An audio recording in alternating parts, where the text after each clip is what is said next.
Bukas na general cleaning tayo, maaga tayo mag-isip. Ha? Ano yun, ma'am? Wait lang, natarangin ako.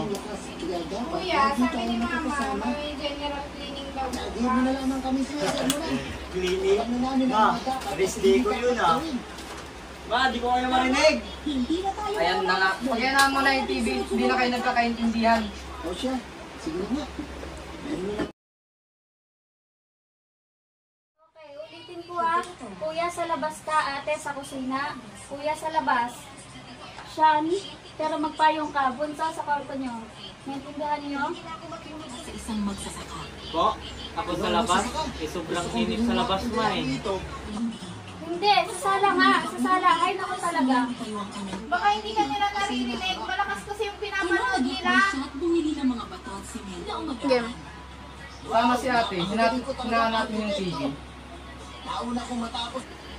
Ayan, ganyan dapat.